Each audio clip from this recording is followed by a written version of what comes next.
उत्तराखंड में मतदान खत्म होने के बाद बीजेपी के भीतर उठा सियासी तूफान थमने का नाम नहीं ले रहा है। निशाने पर प्रदेश अध्यक्ष मदन कौशिक है। मदन कौशिक के खिलाफ कुछ विधायकों ने खुलेआम पार्टी विरोधी काम करने का आरोप लगाया है। उन्हें पार्टी से निकाले जाने तक की मांग होने लगी है। ऐसे में सवाल यही है कि क्या संगठन ने वास्तव में चुनाव के दरमियान सही काम नहीं किया। इन तमाम सवालों के बीच मदन कौशिक का एक ट्वीट भी वायरल हो रहा है, जिसमें उनके इस्तीफे का जिक्र है, उनकी नैतिकता की बात है, साथ में मुख्यमंत्री पुष्कर सिंह धामी को लेकर भी सवाल उठाए गए हैं। ये ट्वीट वायरल होने के बाद देहरादून से दिल्ली तक हड़कंप मच गया। सियासी गलियारों में हलचल है इसी बात को लेकर कि क्या वास्तव में मदन ने इस्तीफा दिया है। हालांकि मदन कौशिक ने इसे फर्जी करार दिया है और इस पर रिपोर्ट दर्ज करने की बात भी कही है। यानी मदन कौशिक का यह दावा है कि जिन लोगों ने भी ये ट्वीट किया है उनके खिलाफ कार्रवाई होनी चाहिए।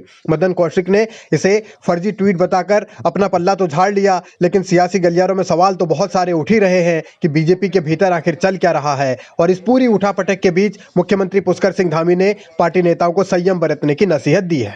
नहीं, मैं सभी से यही कहना चाहूँगा कि सभी हमारे प्रत्याशी हों चाहे हमारे पदाधिकारी हों, सभी लोग संयम बरतेंगे और कहीं ऐसी बात नहीं है, कोई छोटी मोटी बात है। पूरे संगठन के लोगों ने, पार्टी कार्यकर्ताओं ने, सब ने, हमारे बूथ अध्यक्षों ने, पन्ना प्रमुखों ने, सभी पदाधिकारियों ने, कार्यकर्ताओं ने, सब ने मिलकर बहुत उत्साह से चुनाव लड़ा है। हम जीत रहे हैं, कहीं कोई दिक्कत नहीं है, इसलिए सभी लोग संयम भी बरतेंगे और मैं समझता हूँ छोटी बातें हैं, सब हो जाएगा, निपट जाएगा।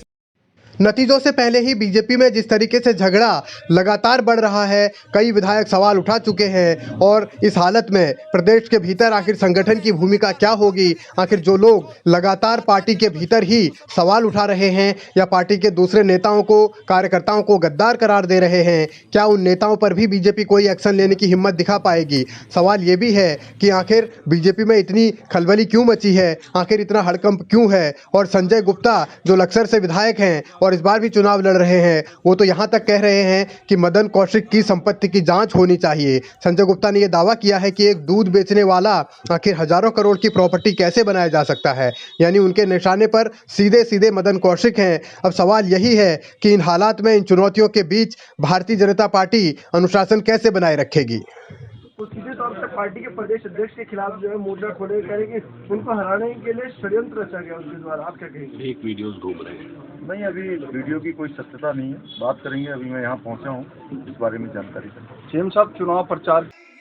मदन कौशिक उत्तराखंड बीजेपी के ताकतवर नेताओं में एक हैं। लगातार 4 बार के विधायक हैं, 2 बार मंत्री भी रह चुके हैं, अब प्रदेश के अध्यक्ष हैं और हाल के दिनों में त्रिवेंद्र रावत ने उन्हें मुख्यमंत्री बनाए जाने तक की वकालत की थी। लेकिन चुनाव खत्म होने के बाद उनके खिलाफ पार्टी के भीतर से उठ रहे बगावत के सुर ये बतलाते हैं कि षड्यंत्र भारतीय जनता पार्टी के अंदर गंभीर है। और बीजेपी विधायकों की ओर से उठाए जा रहे सवालों के बाद दिल्ली का आलाकमान भी अलर्ट हो गया है और इस पूरे प्रकरण की जाँच, यानी जिन भी विधायकों ने सवाल उठाए हैं, चाहे मदन कौशिक को लेकर सवाल उठाए हों या फिर दूसरी जगहों पर सवाल उठे हों, उसकी जांच महामंत्री कुलदीप कुमार को दे दी गई है और जल्द से जल्द रिपोर्ट भी तलब की गई है। सवाल यह है कि बीजेपी के भीतर इस तरीके की गुटबाजी का खुले तौर पर प्रदर्शन होना, पार्टी के अध्यक्ष के खिलाफ ही विधायकों की ओर से मोर्चा खोलना, ये बहुत सारे संकेत दे रहा है। और रिजल्ट से पहले ये हाल है तो रिजल्ट के बाद क्या होगा, इस बात का भी अंदाजा लगाया जा सकता है।